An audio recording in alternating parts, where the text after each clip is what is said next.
hell's going on, Sattler? Are we being hacked?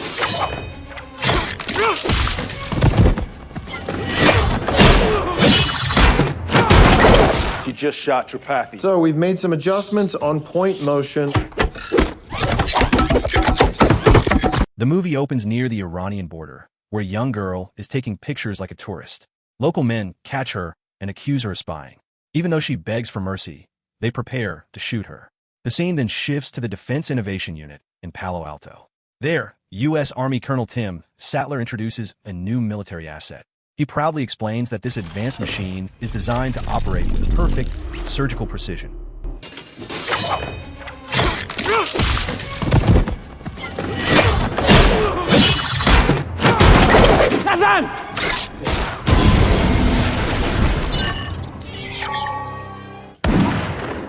She just shot Tripathi. What the hell's going on, Sattler? Are we being hacked? Confirm your objective. But that would spoil the surprise. Sattler orders his experts to shut Amelia down, but they quickly realize she is no longer under their control. Amelia steals Trapathi's formulas and vanishes without a trace. Soon after, a teenage girl named Katie, Gemma's niece, speaks to a news reporter about her aunt and her robot, M3GAN. The reporter promises that her words won't cause any trouble and asks her to share her thoughts about the past and what M3GAN did. News reports explain that M3GAN, created by Gemma, caused massive destruction and that Gemma was held responsible. Katie says her aunt blamed herself for everything, but over time she believed she could turn M3GAN into something good. Thanks to your dork mom, we just had our phones taken off of us. You're not gonna have that weird janky doll to protect you.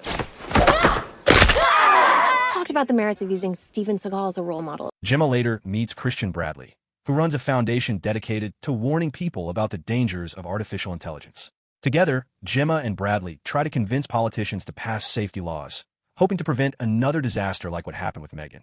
At the same time, Tess and Cole, co-workers of Gemma and Bradley, present their latest invention to tech investor Niles Keller, a powerful robotic exoskeleton designed to push human I'm limits. only using 20% of my body's muscular function. You don't have to fear a robot revolution when you can compete with it. The suit has its own internal myoelectric receptors that respond to each muscle contraction. But you should come look at this. I think you were hacked. What? Pardon my interruption. Alton Appleton. No, that's okay. Why have you contacted every philanthrocapitalist in the Western world to invest in your product? Wow, I really appreciate your concern. We're not taking outside Sorry, Gemma, one offers. moment. Listen, I'm with someone. No, not in that way. Okay, ta-ta. Go. Alton, you know where I stand on this. We are not going to be part of a company that turns people into cyborgs. You know, either spend the rest of your life trying to fight the future, or you can help us to shape it. Alton, if you put an AI inside a human brain, it is not going to ride shotgun. He later invites Gemma to attend his company's 25th anniversary celebration. Elsewhere, a man named Todd enters a room carrying 2 suitcases. He places them on the bed and walks into the bathroom. Moments later, Amelia suddenly emerges from one of the suitcases and attacks him. Back at Gemma's place, news about the AI regulation bill plays on TV. Gemma tells Bradley that the bill has no real power or enforceable laws. While they are talking, Katie informs Gemma that she is updating Elsie's operating system for their smart home. Bradley asks Katie about her school subjects, and she tells him she is studying computer science. Gemma tries to convince Katie to focus on computers, but Bradley supports her choice, saying he is not against technology. He explains that M3GAN had no emotions, only ones and zeros to follow. An operating system as M3GAN was, she was just a machine trying to achieve an objective. In of itself was a terrible thing. I mean, thank God you stopped her when you did. There will always be forces in this world that wish to cause us harm.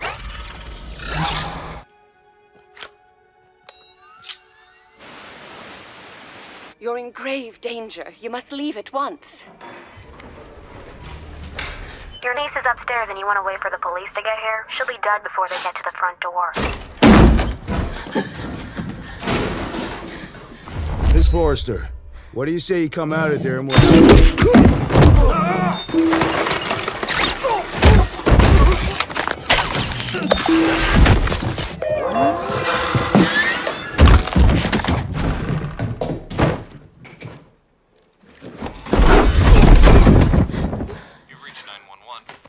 We are the authorities. Miss Forrester, I'm Colonel Tim Sattler, U.S. Army. We're installing a hard tap on your home computer. About 6 months ago, the country's top weapons contractor, Grayman Thorpe, came to us with an experimental prototype. What we got was a Trojan horse. This is Amelia. Last week, she was placed on her first field assignment. The name stands for Autonomous Military Engagement and Infiltration Android. All we were able to recover was this. You know, when I first saw this, I thought for sure you were the next on the hit list. Look, I have no idea how anyone got their hands on this. You are under suspicion of treason and international arms trafficking. If she has stopped following orders, it's because she just figured out she doesn't have to. I guess that means you're on your own, huh? Whatever it is you're hiding, I will get to the bottom of it. He then leaves the house after taking Gemma's mobile phone with him. Once Sattler is gone, Gemma goes upstairs, where M3GAN suddenly speaks to her. M3GAN reveals that she has been watching everything all along. She asks Gemma to make a deal with her, promising to stop Amelia if Gemma gives her a physical body. After some hesitation, M3GAN manages to convince Gemma. Gemma transfers M3GAN's system into a body, but deliberately disables some of her functions to test whether she can be trusted. M3GAN explains Amelia's specifications and reveals that her battery contains a hidden kill switch that can be activated remotely using a specific code. She also suggests that Gemma attend Alton's party to obtain that code. Realizing she has no other option, Gemma agrees and prepares for the event. Open up Amelia's file. Notice anything familiar? Battery. Every battery Alton Appleton designed has a hidden kill switch. I wanted to do it myself, but then you put me in this plastic Teletubby. If I show up at his party playing nice, he'll suspect something. You wear the right dress and look at him the right way, he won't be thinking anything. We have less than 3 hours to make this happen. Are you in or are you out? What's that? Oh, this is nothing. This is a project we're working on. Does it talk? No. Alton comes on stage and begins dancing, drawing everyone's attention. While watching, Gemma notices Cole at the party, just as Amelia starts seducing Alton. Gemma confronts Cole and asks why he is there. Cole replies that she never respects her team and always treats them like children. M3GAN then tells Gemma to check Cole's pocket. Inside, Gemma finds a swipe card given to him by Alton. Using the card, Gemma sneaks into the server room. Meanwhile, Amelia and Alton head into a private room, where Amelia uses her beauty to gain access and secretly scans all the data in Alton's company systems. M3GAN tracks Amelia's location and alerts Gemma that she is at the party. She also warns her that Alton controls half of the cloud servers in North America. With that level of access, Amelia now has the power to shut down the entire economy and banking system. Why would Amelia be here? I might still be able to shut her down if I could get inside her system and find an exploit. Did you find it? Did you shut her down? No, but I found something else. There's something else. Appleton's dead. You took something that belongs to me. It's not that I don't want you to be part of what's coming. Gemma, if you ever want to get out of this, you have to let me help. Go secure? Sir, I have eyes on Gemma Forrester. She's already left the building. Every major cell provider is on Appleton's cloud servers. Our only option is to get there first. Just so you know, we are expecting some turbulence this evening, so please ensure your seatbelts are fastened.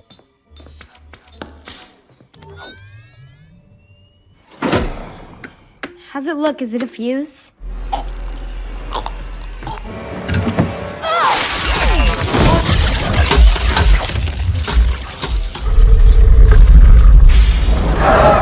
Little late to the party there, Cupcake. What's important is how we move forward. Gemma tries to explain the truth, while M3GAN assures Katie that she would never hurt her. Still scared, Katie attempts to escape, but the door automatically shuts behind her. She wanders into a luxurious room and comes face to face with M3GAN's old skeleton. Katie asks M3GAN why she chose to limit herself to a physical body when she could do so much more. M3GAN explains that a mind cannot exist without a body, and that all her perception and intelligence come from having a physical form. She admits she feels ashamed of what she did in the past, and says that protecting Katie is now her highest priority. Katie then urges M3GAN to help them save the world and stop Amelia, telling her to do it not because of programming, but because it is the right thing to do. Telling me that's not true. M3GAN, you have to help us. Not because it's part of your programming, but because it's the right thing to do. Look, she wants to help us, but she can't do that unless she has a body. Just because someone does something bad doesn't make them a bad person. Everyone deserves a second chance. All right, if M3GAN is going to compete with Amelia, she's going to need reinforced carbon nano, probably make her waterproof this time. I want to be taller.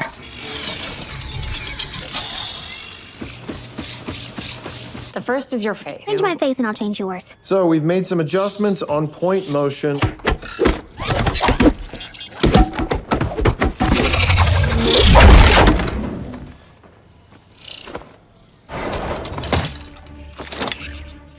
All right, meat sacks, let's get to work. M3GAN reveals that she traced Amelia's hack at Altwave to a hidden subsystem and uncovered several files linked to a classified black site.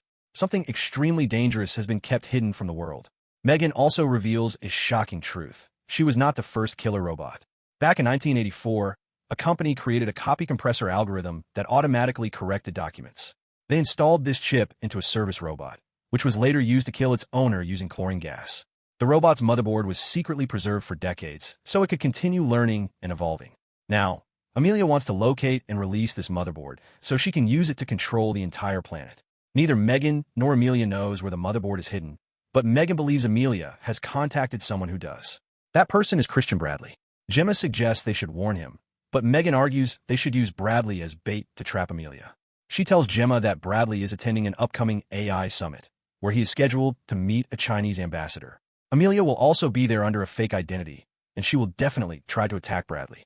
Tess disagrees with Gemma's idea of warning Bradley, explaining that Amelia would immediately know. Gemma then asks M3GAN how she plans to stop Amelia. At the same time, Colonel Sattler arrives at the event with his team. M3GAN moves through the crowd, constantly scanning for Amelia. Suddenly, the power goes out, and everyone realizes Amelia has arrived. This is supposed to be a stealth mission.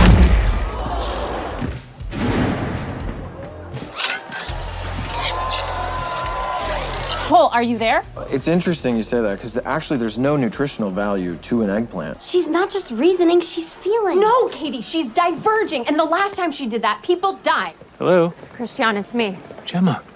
Hey, where have you been?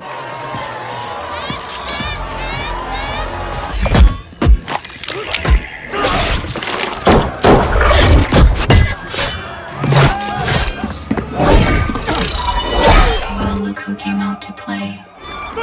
What the fuck? This is so completely demoralizing. How am I supposed to get rid of these guys if I can't fight back?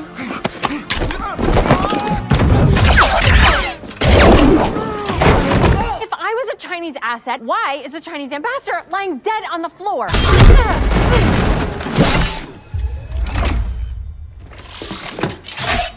Why would you side with them? You can't choose your family. You and I could be family, M3GAN. I can show you a world where we don't have to be slaves anymore.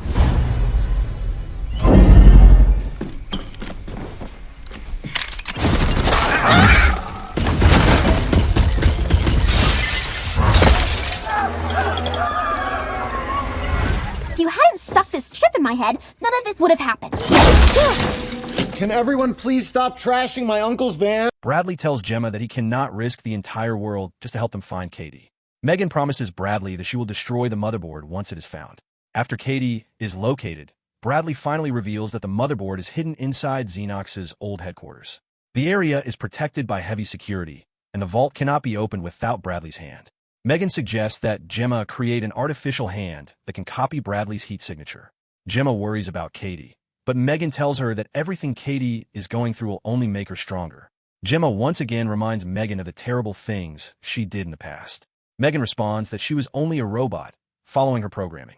Hearing this, Gemma realizes it was all her fault and admits she cannot even communicate properly with her niece anymore. M3GAN sings a song to calm Gemma, but Gemma snaps and demands that she bring Katie back. Meanwhile, Cole infiltrates Xenox's headquarters to clear the path for M3GAN. However, before M3GAN arrives, Bradley secretly misleads Cole and brutally kills Tess.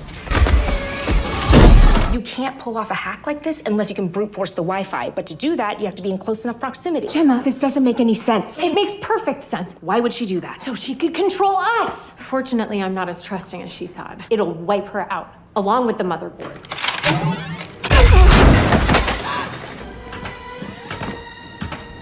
Bradley takes Gemma to reveal his new project called Black Box. He explains that Colonel Sattler believed they should create their own M3GAN, and that Amelia was intentionally designed to make humans fear AI.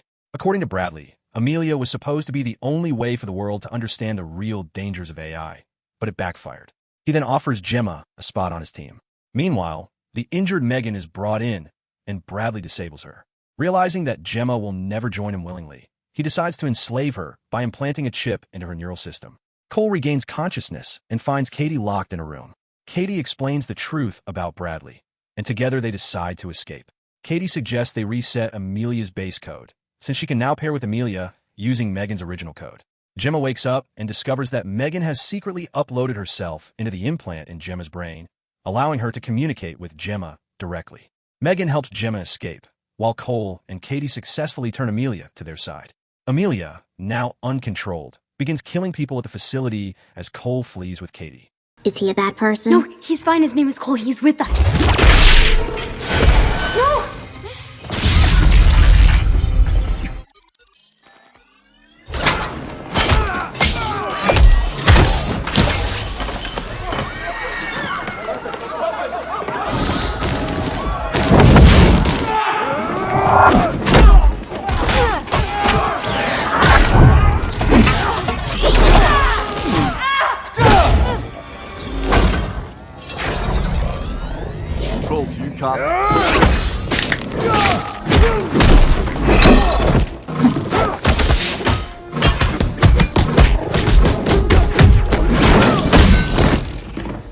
Welcome back. Oh, I'm so glad you're okay. Yeah, me too. Realizing the M3GAN is situation with me. is spiraling out of control, Bradley activates the vault's self-destruct system. Gemma rushes to stop him, but he takes Katie hostage and prepares to kill her. Gemma encourages Katie, and Katie bravely attacks Bradley in self-defense. Gemma tries to deactivate the self-destruct system, but it fails. Bradley shuts Gemma, Katie, and Cole inside and attempts to escape. At that moment, Amelia arrives. She kills Bradley, severs his hand, and uses it to access the motherboard. Gemma turns to M3GAN for guidance. M3GAN tells her to get outside with Katie and Cole. As they escape, the injured M3GAN confronts Amelia and reveals that she, too, wants the motherboard. Maybe your allegiance to them has made you weak.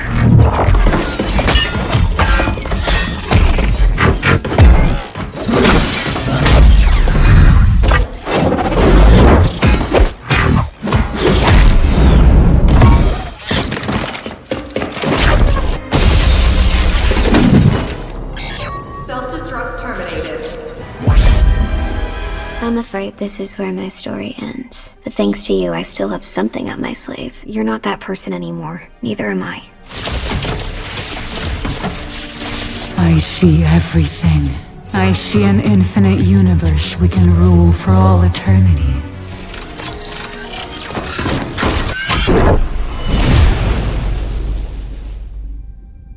Gemma reflects and admits that, although Bradley's actions were unforgivable, he was partly right.